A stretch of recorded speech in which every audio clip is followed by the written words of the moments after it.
Je m'appelle Nourdine Aoussat, je suis imam depuis une quarantaine d'années dans nombre de mosquées françaises. Aujourd'hui, je viens d'apprendre il y a 2 heures de cela que Europe 1 en fait un communiqué comme quoi le ministre de l'Intérieur Bruno Retailleau avait signalé une de mes vidéos, une vidéo que j'ai postée sur ma page Facebook il y a de cela 3 mois.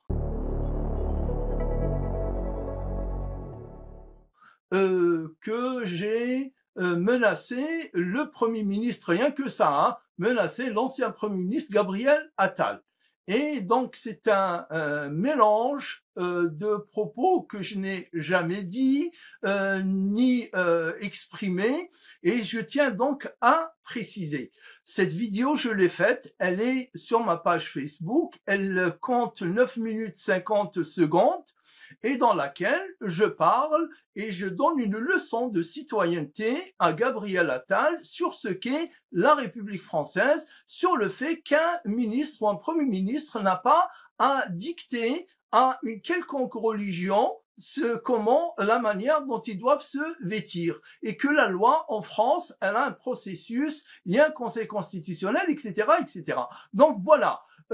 Apparemment, dès qu'ils ont entendu le mot fatwa, ils se sont affolés. Bien sûr, à forte raison qu'ils s'affolent, parce que ce sont des ignares. Ils nous ont toujours méprisés.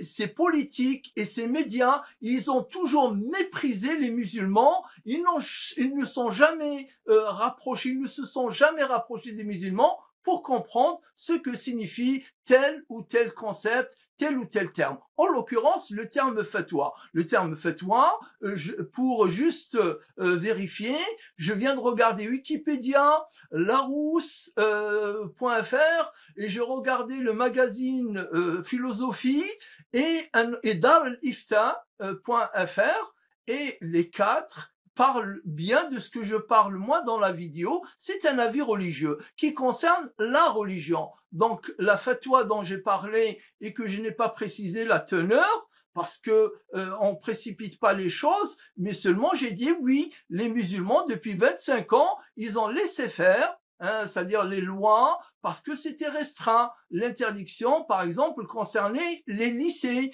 ou les établissements du niveau du lycée, même pour les BTS qui se trouvent dans les lycées. Mais là, une interdiction générale dans l'espace public, même pour les filles de 15 ans, nécessite de notre part, à nous les imams, une clarification et de prendre une position religieuse et de dicter, éditer un avis religieux. Voilà ce dont il s'agit. Je crois qu'ils se sont affolés.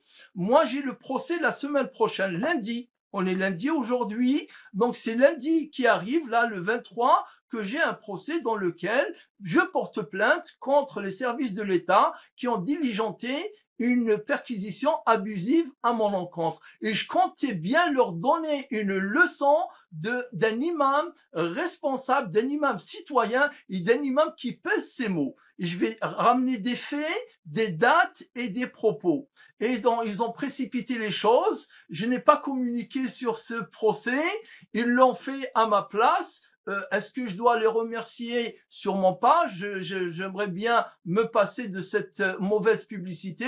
Sinon, il n'y a rien dans mon propos qui soit contraire à la loi. Il n'y a rien dans mon propos qui soit vindicatif. Et Gabriel Attal, je lui dis bien, s'il compte se présenter avec un projet politique fondé uniquement sur l'attaque et la vindicte vis-à-vis de l'islam, il va pas gagner ni les élections prochaines, ni les suivantes. Voilà ce que je dis dans cette vidéo, que je vais repartager dès les quelques minutes qui vont venir, et ils vont l'écouter, les Français et les Françaises, nos concitoyens. Ils vont voir au contraire qu'ils ont là un imam qui n'est pas un ignare, qui n'est pas un inculte. C'est quelqu'un qui sait de quoi il parle, il le dit, sauf que je dérange peut-être Bruno Retailleau, parce que je le dis franchement et je le redis désormais à chaque fois l'occasion se présente, je suis un imam libre. Tout à fait. C'est vous, voilà ce que je dis. Peut-être que ça le dérange. Je dis que je ne suis pas un imam de la préfecture. Je ne suis pas un imam du consulat. Voilà ce que je dis.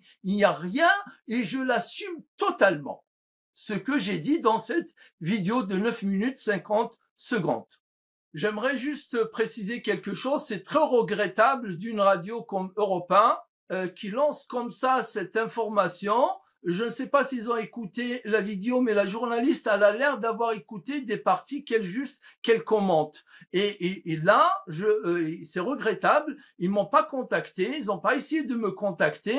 J'attire leur attention qu'ils n'ont pas à faire un imam inculte qui n'écrit jamais, qui ne s'exprime jamais dans une langue claire et comprise. Je suis auteur de ces 2 livres qui ont été édités à des dizaines de milliers d'exemplaires. Je parle des sujets de société, je parle de sujets de religion, donc il faut faire attention, il faut un peu de respect. Un tout petit peu de respect pour les imams, un tout petit peu de respect pour les porte-paroles et les porte-voix de cette religion et ne pas les jeter comme ça en pâture à l'opinion publique parce que ce que je vais faire, c'est je vais transcrire toute la vidéo en texte, ça sera du noir sur blanc, ils vont voir qu'ils se moquent de je ne sais qui. En tout cas, ils peuvent pas se moquer de nous, des musulmans. Ils ne se moquent pas non plus de nos concitoyens et concitoyennes qui en ont marre on leur sorte un imam comme ça du néant qui n'est pas connu, qui n'est pas médiatisé, etc. et qu'on le jette en pâture en lui portant sur le dos entrisme et je ne sais quoi. Non, ça passe pas. Cette fois-ci, ça passera pas.